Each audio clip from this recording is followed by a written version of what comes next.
Ugh, tax season. It's the season we all love to ignore. But don't worry, we're here to make understanding Form 1099-K as easy as possible.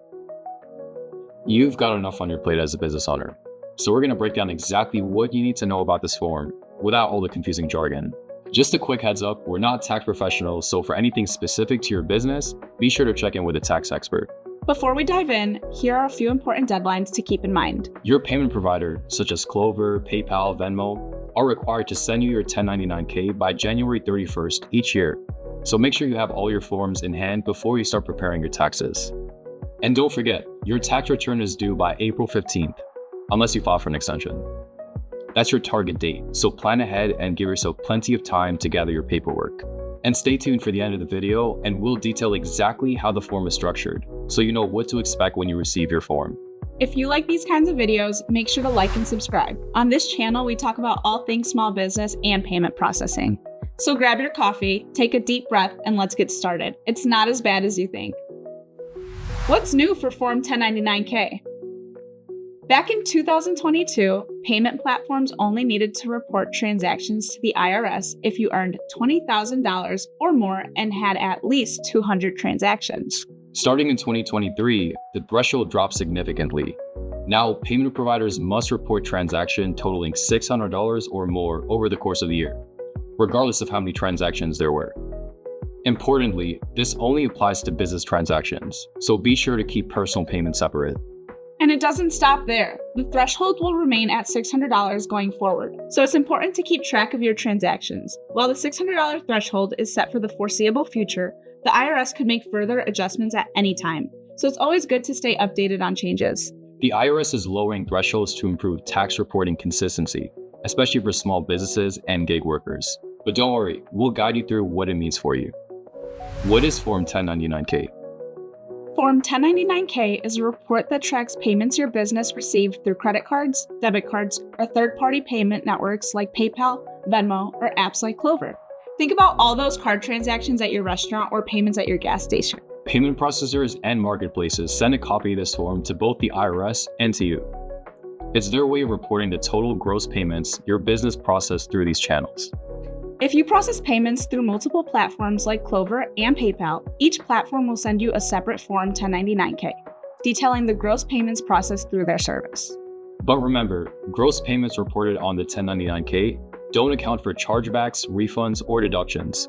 It's up to you to calculate your net income by subtracting chargebacks, refunds, and fees from the gross amount reported. And sometimes, payment processors can make mistakes on your 1099-K form. That's why it's so important to check for accuracy and notify your payment processor if you find any errors. Once it's accurate, send it to your accountant for proper filing.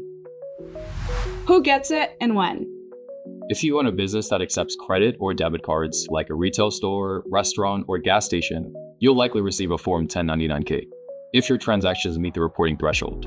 If you use multiple platforms like PayPal for online orders and Clover for in-person transactions, you might receive several forms. Be sure to keep track of all of them. Even if you don't receive a Form 1099-K because your transactions didn't meet the threshold, remember that you're still required to report all business income on your tax return, regardless of whether you get a form or not. And if you occasionally sell personal items at a loss, like old equipment, that's not taxable income. However, if you sell goods or services as part of your business, even if it's occasional, and do so for profit, that's taxable income and you need to report it. How to use your 1099-K to file taxes. So, what do you do when you get a 1099-K? Here's a simple guide. Start by confirming that your information on your 1099-K, like your taxpayer identification number, your TIN number, and business name, matches exactly what the IRS has on file. If there's any mismatch, the IRS may consider it invalid and could withhold 24% of your repayments as backup withholding. Taking a few minutes to double check this can save you time and money in the long run. Remember, the amount on the 1099-K is the gross amount. It doesn't account for fees, refunds, chargebacks, or other expenses. And remember, you don't want to forget about cash transactions too. If you're self-employed, most likely you'll report your income and deductions on Schedule C, Form 1040. However, if you're operating as an LLC, taxed as an S-Corp, or another business structure, consult with your accountant about the correct form, such as Form 1120S for an S-Corp. Provide the 1099-K to your accountant. They can cross-check it against your records, account for any refunds or chargebacks, and ensure accurate reporting. And finally, keep your receipts and records for at least 3 years, or longer if your return is under audit, in case the IRS requests supporting documentation. And that's it. You're now ready to tackle your 1099-K with confidence. If this video made tax season a little easier, hit that like button, subscribe for more tips, and share it with other business owners who might need a hand. Good luck with your taxes. We hope you have a stress-free filing season, and we'll see you next time. I'm Chai. And I'm Jackie. And we'll see you next time with more exciting small business news. Believe in small business.